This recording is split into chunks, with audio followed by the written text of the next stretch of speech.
Subscribe कीजिए हमारे channel को और बेल आइकन को दबाइए हमारे लेटेस्ट वीडियो सबसे पहले देखने के लिए। हेलो स्टूडेंट्स, कैसे हैं आप सब लोग। स्वागत है आपका आपके अपने YouTube channel SP learning hub पर। स्टूडेंट्स, आज हम बात करने वाले हैं माध्यमिक शिक्षा बोर्ड अजमेर द्वारा आयोजित कक्षा 10 की जो बोर्ड की परीक्षा है उसके विज्ञान विषय का अध्याय 10 प्रकाश, परावर्तन तथा अपवर्तन। इस चैप्टर के अभ्यास प्रश्नों के बारे में हम बात करने वाले हैं। प्रकाश का परावर्तन तथा अपवर्तन।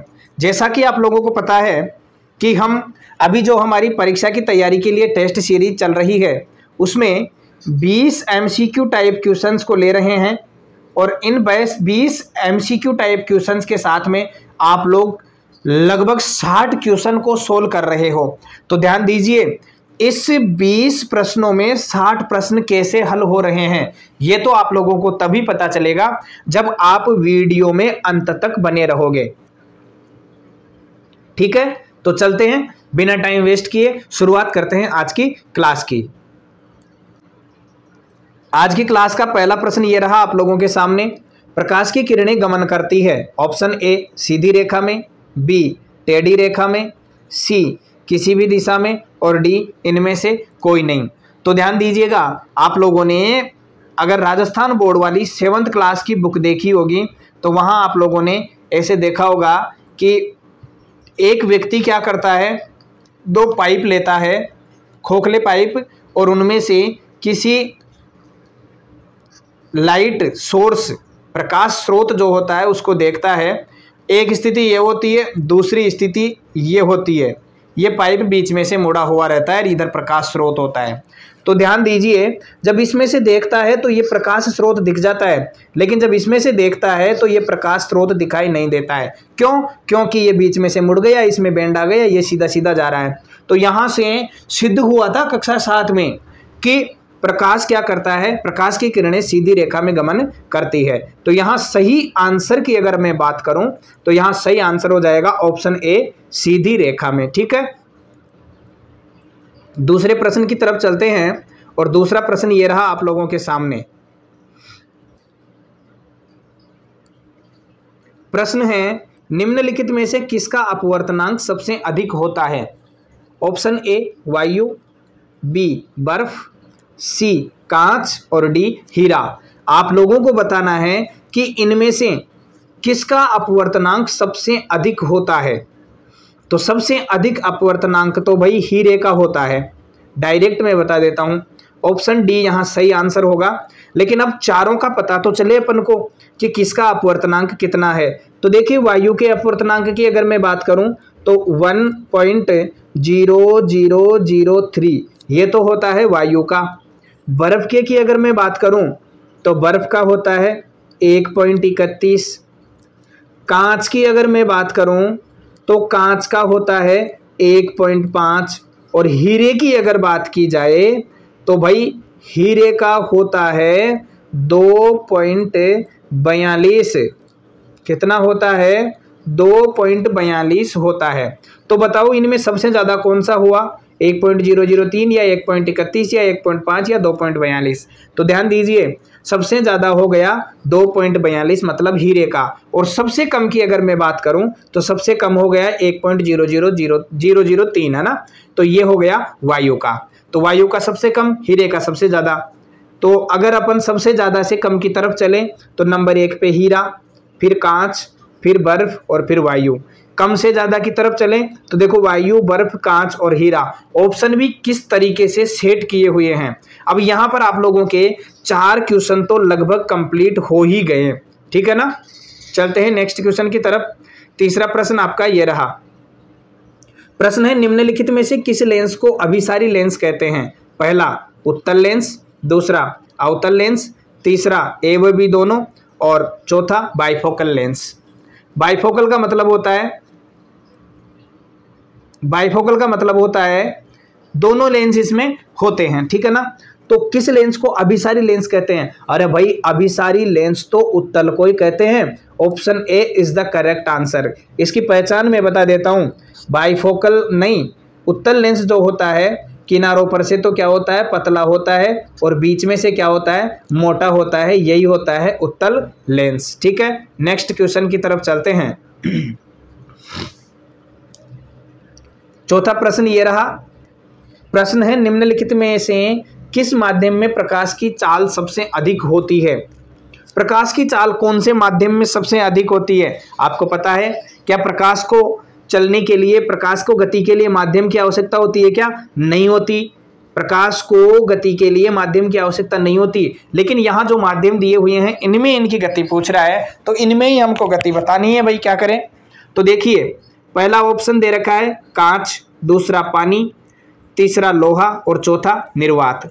प्रश्न कह रहा है कि किस माध्यम में प्रकाश की चाल सबसे अधिक है, सर्वाधिक है? तो ध्यान दीजिए, इसको माध्यम की आवश्यकता नहीं होती है, तो निर्वात में कोई सा ही माध्यम नहीं होता है। यहाँ सही आंसर तो अगर होगा आपका, तो सही आंसर तो डी हो जाएगा। लेकिन यहाँ पर आप लोगों को मैं ये भी बता देता हूँ कि इनका जो, जैसे कांच का है, कांच में इसकी चाल क्या होती है, ये तो आपको कम से कम मैं बता ही देता हूँ। तो देखिए, कांच में अगर प्रकाश की चाल हम देखें तो कांच में तो प्रकाश की चाल होती है भाई 2 × 10⁸ मीटर प्रति सेकंड, ये होती है। किसमें? कांच में। और अगर निर्वात की मैं बात करूं तो मान यही रहने वाला है, लेकिन 3 × 10⁸ मीटर प्रति सेकंड होता है। ठीक है ना? तो ये दोनों मान आपको, कांच का और निर्वात का, ये तो आपको ध्यान रखने ही रखने हैं, क्योंकि प्रश्न में आपको डायरेक्ट भी पूछा जा सकता है, निर्वात में प्रकाश की चाल बताइए, कांच में प्रकाश की चाल बताइए। तो यहाँ पर दोनों तरीके से आपके चारों प्रश्नों को मैंने सॉल्व करवा दिया है। चौथा प्रश्न कंप्लीट हुआ। पांचवा प्रश्न ये रहा आप लोगों के सामने। किसी लेंस की क्षमता 2 डायोप्टर है, इसकी फोकस दूरी होगी। ऑप्शन है 0.5 मीटर, 0.5 सेंटीमीटर, -0.5 सेंटीमीटर और -0.5 मीटर। तो यहाँ पर मैं आप लोगों को बता देता हूँ कि आप लोगों को देखो, लेंस की क्षमता दी हुई है, फोकस दूरी ज्ञात करनी है। ठीक है ना? तो क्षमता ज्ञात करने का फॉर्मूला होता है P = 1/f, ये फॉर्मूला होता है। ठीक है ना? अब P की जगह आप मान रखेंगे, P की जगह क्या रखेंगे? 2 रखेंगे, और इधर बराबर में आप क्या रखेंगे? 1/f। f ज्ञात करना है तो f की जगह 2 को और 2 की जगह f को भेज देंगे। ठीक है ना? तो ये यहाँ पर आपके पास में आ जाएगा f = 1/2। एक बात बताइए, 1/2 का मतलब क्या होता है? 0.5 होता है। तो 0.5 मीटर इसका करेक्ट आंसर हो जाएगा। ठीक है ना? माइनस में कोई मान दिया हुआ नहीं है। उत्तल लेंस की प्रकृति, लेंस की प्रकृति अगर आपसे पूछे तो ये लेंस उत्तल लेंस होगा। ठीक है ना? तो सही आंसर यहाँ पर हो जाएगा 0.5 मीटर, ऑप्शन ए। ठीक है, चलते हैं नेक्स्ट प्रश्न की तरफ। छठा प्रश्न ये रहा।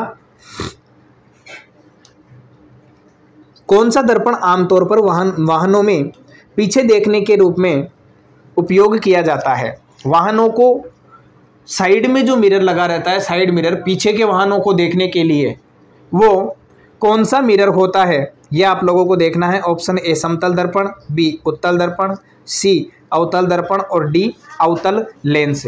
तो यहाँ पर करेक्ट आंसर जो है वो हो जाएगा ऑप्शन बी, उत्तल दर्पण जो होता है ये क्या करता है? साइड मिरर के रूप में काम आता है।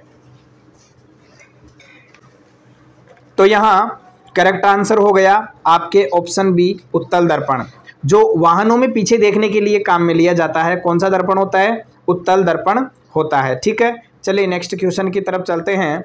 सातवां प्रश्न ये रहा आप लोगों के सामने। बहुत अच्छा प्रश्न है कि किसी उत्तल लेंस की फोकस दूरी हमेशा होती है। अभी अभी जो पांचवा प्रश्न था उसमें मैंने आपको बताया था कि जो आप लोगों के पास में 0.5 मीटर आंसर आया था, उससे मैंने बताया था कि ये कौन सा लेंस हो सकता है। ऑप्शन देखिए, पॉजिटिव, नेगेटिव, पॉजिटिव नेगेटिव या नेगेटिव पॉजिटिव। तो ध्यान दीजिए, उत्तल लेंस अगर है तो उत्तल लेंस की जो फोकस दूरी होती है f बराबर होती है, वो हमेशा कैसी होती है? पॉजिटिव होती है। और साथ में मैं अवतल की भी बता देता हूँ।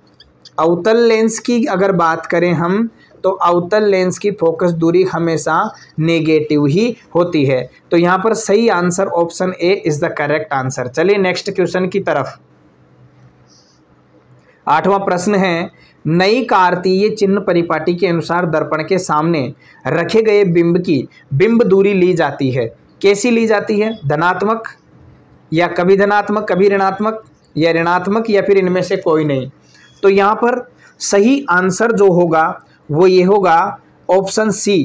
कार्तीय चिन्ह परिपाटी के अनुसार दर्पण के सामने रखे बिंब की अगर दूरी ली जाती है तो वो कैसी ली जाती है भाई? ऋणात्मक ही ली जाती है, नेगेटिव ली जाती है। Option c correct answer. चलिए नेक्स्ट 9वां प्रश्न ये रहा। प्रश्न बहुत अच्छा है भाई, 100% चांसेस हैं इसके बनने के। अच्छा प्रश्न है। देखिए पहला है प्रश्न है, निर्वात में प्रकाश की चाल है। निर्वात तो आप जानते ही होंगे। निर्वात में ये वाला ऑप्शन पहले भी आ चुका है, अभी प्रश्न आया था एक, इसमें मैंने बताया था निर्वात जहाँ पर वायु नहीं होती है। और निर्वात में प्रकाश की चाल सबसे ज़्यादा होती है, ये भी आपको पता है।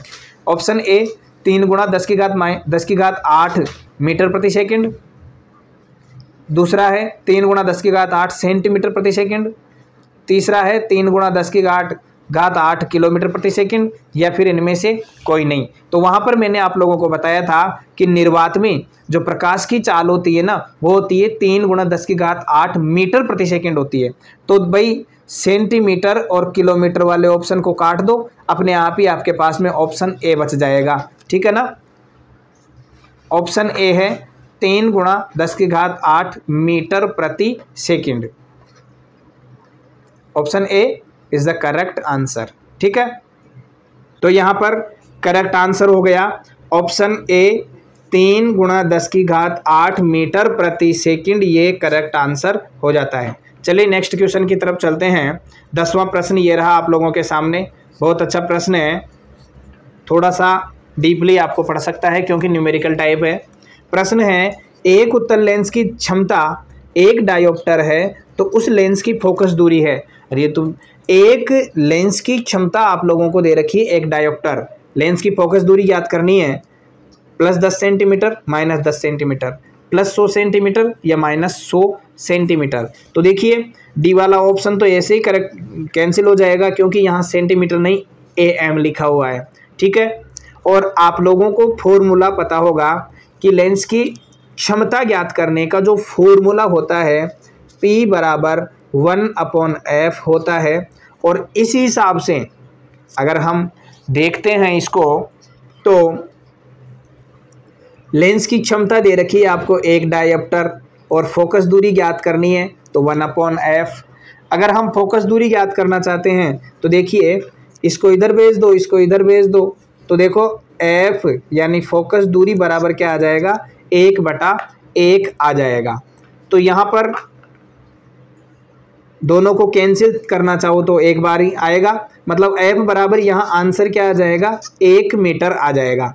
देखो 1 डायोप्टर का मतलब 1 मीटर फोकस दूरी होगी, तो यहाँ पर 1 मीटर है। अब उत्तर में आप देखिए 10 सेंटीमीटर प्लस माइनस में, 100 सेंटीमीटर प्लस माइनस में, लेकिन 1 मीटर तो आपको ऑप्शन दिया हुआ ही नहीं है। तो ध्यान दीजिए, आपको पता होगा 1 मीटर में 100 सेंटीमीटर ही तो होते हैं।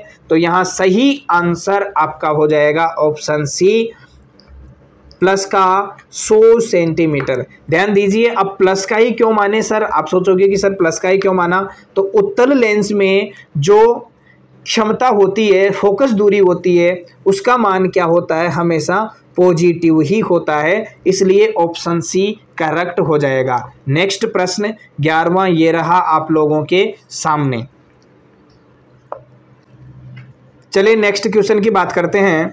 अगला 11वां प्रश्न ये रहा आप लोगों के सामने। निम्नलिखित में से कौन उत्तल दर्पण की फोकस दूरी है जिसकी वक्रता त्रिज्या 32 सेंटीमीटर है? ध्यान दीजिए प्रश्न पे, उत्तल दर्पण की फोकस दूरी, तो ध्यान देना उत्तल दर्पण की फोकस दूरी हमेशा पॉजिटिव होती है। तो यहीं पे बिना देखे ही आपको करना क्या है? 2 ऑप्शन जो माइनस में दिए हुए हैं उनको तो पहले ही काट दो, B और D। तो यहाँ पर 2 ऑप्शन तो ऐसे ही कट गए। अब देखते हैं कि उत्तर जो आएगा ना वो प्लस में ही आएगा। अब प्लस के 8 सेंटीमीटर आता है या फिर प्लस के 16 सेंटीमीटर आता है। आपको फॉर्मूला पता है कि F बराबर R/2, ये फॉर्मूला होता है। आपको फोकस दूरी, दर्पण की फोकस दूरी ज्ञात करनी है। वक्रता त्रिज्या आपको 32 सेंटीमीटर दे रखा है, तो भाई वक्रता त्रिज्या R क्या है, वक्रता त्रिज्या कितना है 32 सेंटीमीटर, और 2 का भाग इसमें देते हैं अपन, तो आंसर आ जाता है 16। क्या है, सेंटीमीटर है, तो 16 सेंटीमीटर आंसर आ जाएगा। Option c is the correct answer, plus 16 centimetre, option c. ठीक है, चलिए नेक्स्ट क्वेश्चन की तरफ। 12वां प्रश्न ये रहा आप लोगों के सामने। बहुत अच्छा प्रश्न है, बार बार रिपीट हुआ है, यहाँ थोड़ा सा कंफ्यूजन होता है लेकिन आपको फिक्स करके रखना है। दंत विशेषज्ञ किस दर्पण का उपयोग मरीजों के दांतों का बड़ा प्रतिबिंब देखने के लिए करता है?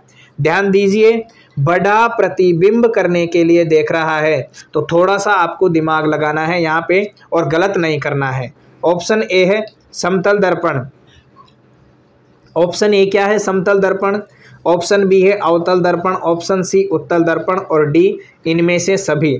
तो ध्यान दीजिए, अचानक अगर आप देखते हो तो उत्तल दर्पण सही लगता है, जबकि उत्तल दर्पण यहाँ नहीं होगा, यहाँ होगा बी वाला ऑप्शन, अवतल दर्पण इज द करेक्ट आंसर। ठीक है ना, मैंने इसीलिए कहा था कि इस प्रश्न को सही ढंग से आपको देखना है। चलिए नेक्स्ट प्रश्न की तरफ चलते हैं। 13वां प्रश्न ये रहा आप लोगों के सामने। प्रश्न है, अवतल दर्पण की फोकस दूरी वक्रता त्रिज्या की होती है। अवतल दर्पण की फोकस दूरी जो होती है वक्रता त्रिज्या की क्या होती है? दुगुनी होती है, आधी होती है, या क्या होती है? तो देखिए ऑप्शन देखिए, दुगुनी, आधी, चौथाई, बराबर।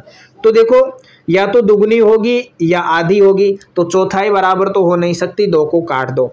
आपने सूत्र देखा है F बराबर R/2, मतलब वक्रता त्रिज्या की आधी क्या होती है? फोकस दूरी होती है। तो फोकस दूरी वक्रता त्रिज्या की होती है आधी। Option b is the correct answer, आधी। ठीक है, 14वां प्रश्न आप लोगों के सामने ये रहा। प्रश्न है, लेंस की क्षमता का SI मात्रक है। Option a centimetre, b centimetre inverse, c metre inverse, और डी मीटर।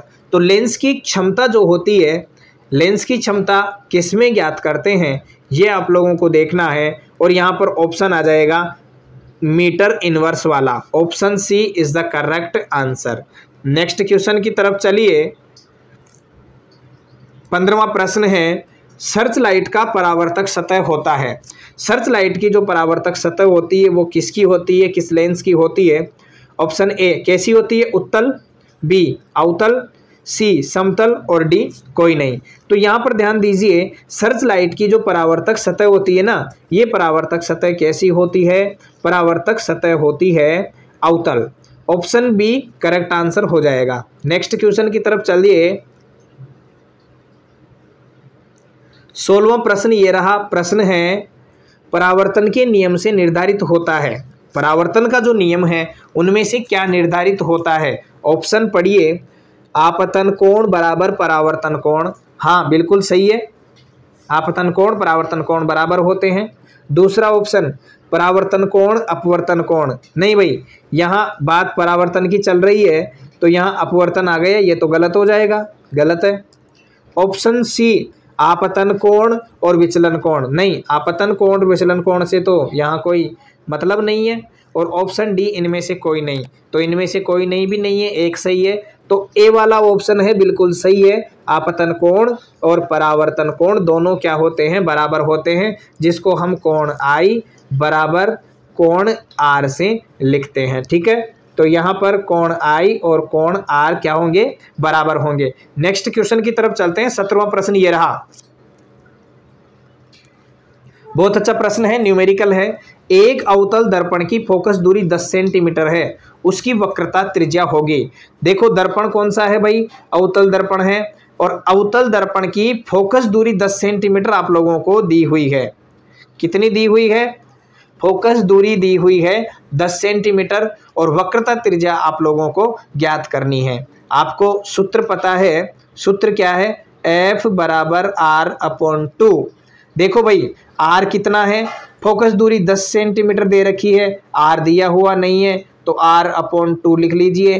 R को इधर रखोगे, 2 को उधर भेजोगे तो गुणा में हो जाएगा, मतलब R बराबर 2 गुणा 10 बराबर कितना हो जाएगा, 20 सेंटीमीटर आंसर यहाँ पर हो जाएगा। ठीक है, ऑप्शन देखिए 10 सेंटीमीटर, 20 सेंटीमीटर, 5 सेंटीमीटर या 40 सेंटीमीटर। तो यहाँ सही ऑप्शन जो हो जाएगा ऑप्शन बी करेक्ट आंसर हो गया, 20 सेंटीमीटर आंसर आ गया। ठीक है, नेक्स्ट क्वेश्चन की तरफ चलते हैं। 18वां प्रश्न ये रहा आप लोगों के सामने। प्रश्न है सरल सूक्ष्मदर्शी में किसका उपयोग होता है, अवतल दर्पण का, उत्तल दर्पण का, अवतल लेंस का या उत्तल लेंस का। तो यहाँ पर सही आंसर जो है ना वो हो जाएगा ऑप्शन डी। ऑप्शन डी है उत्तल लेंस। तो सरल सूक्ष्मदर्शी में उत्तल लेंस का उपयोग किया जाता है। नेक्स्ट क्वेश्चन 19वां प्रश्न ये रहा। प्रश्न है एक उत्तल लेंस होता है, उत्तल लेंस की क्या विशेषता है, इन विशेषताओं को हमको देखना है। पहला है सभी जगह समान मोटाई का, नहीं भाई सभी जगह समान मोटाई का तो ये नहीं होता है। दूसरा ऑप्शन बीच की अपेक्षा किनारों पर मोटा है, बीच की अपेक्षा किनारों पर मोटा तो ये तो भाई अवतल हो गया, बात उत्तल की चल रही है तो ये भी गलत हो जाएगा। तीसरा ऑप्शन देखिए किनारों की अपेक्षा बीच में मोटा, हाँ ये बिल्कुल सही है, किनारों की अपेक्षा बीच में मोटा है, बीच में मोटा किनारों पर से पतला तो ये सही है। और चौथा ऑप्शन है इनमें से कोई नहीं, कोई नहीं तो कैसे नहीं है, सी है। तो यहाँ पर सही आंसर जो है वो क्या हो जाएगा, ऑप्शन सी करेक्ट आंसर है। करेक्ट आंसर है किनारों की अपेक्षा बीच में मोटा। ठीक है ना, तो उत्तल लेंस जो होता है किनारों की अपेक्षा बीच में मोटा होता है। Correct answer option c. चलिए नेक्स्ट प्रश्न की तरफ चलते हैं। आज की क्लास का अंतिम प्रश्न है 20वां प्रश्न। ठीक है ना, देखिए प्रश्न दिया हुआ है अगर किसी अवतल दर्पण की फोकस दूरी तथा वक्रता त्रिज्या r हो तो फोकस दूरी देखो यहाँ पर लिखा नहीं है, फोकस दूरी क्या होगी, यहाँ पर फोकस दूरी f हो जाएगी। ठीक है ना, तो अब अगर मान लो किसी अवतल दर्पण की फोकस दूरी f और वक्रता त्रिज्या r हो तो इन चारों में से कौन सा संबंध सही है, प्रश्न ये पूछना चाह रहा है। तो ऑप्शन ए f बराबर r/2, ऑप्शन बी f बराबर 2r, ऑप्शन सी f बराबर 3r/2 और ऑप्शन डी है f बराबर 00। तो भाई चौथा ऑप्शन है ना और तीसरा ऑप्शन है ये तो तुरंत कैंसिल हो जाएंगे, इनको तो आपको देखना ही नहीं है। अब आपको एक फॉर्मूला लिखना है, f बराबर क्या लिखते हैं, r/2 लिखते हैं। भाई f बराबर r/2 लिखते हैं, बताओ इस r/2 की फॉर्म में कोई लिखा हुआ है क्या, ये तीसरा था लेकिन 3r था तो ये तो नहीं होगा। पहला और दूसरे में से देखिए f बराबर 2r नहीं, r बराबर 2f होता है, ये उल्टा लिखा हुआ है। लेकिन ए ऑप्शन जो है f बराबर r/2 ये बिल्कुल करेक्ट आंसर है। तो देखो मैंने भी तो लिखा है f बराबर r/2 तो पहला ऑप्शन सही हो जाएगा, करेक्ट आंसर हो गया पहला। इसी के साथ आज की क्लास के वीडियो भी कंप्लीट होते हैं। वीडियो कैसा लगा ये बताने के लिए कमेंट बॉक्स में जाकर कमेंट जरूर करें। अगर वीडियो अच्छा लगता है तो वीडियो को लाइक करें। अगर आप चैनल पर पहली बार आए हैं तो चैनल को सब्सक्राइब करके बेल आइकन का दबाइए ताकि जैसे ही नेक्स्ट वीडियो अपलोड होता है तो आपको उसकी सूचना आसानी से मिल जाए। और हाँ, अगर आपको इसी वीडियो का PDF फॉर्मेट चाहिए तो डिस्क्रिप्शन बॉक्स में टेलीग्राम चैनल का लिंक दिया हुआ है। टेलीग्राम चैनल के लिंक पर क्लिक करके सीधे आप टेलीग्राम चैनल को ज्वाइन करके इसकी PDF फाइल प्राप्त कर सकते हैं। मिलते हैं नेक्स्ट वीडियो में किसी और क्लास के साथ। Thank you.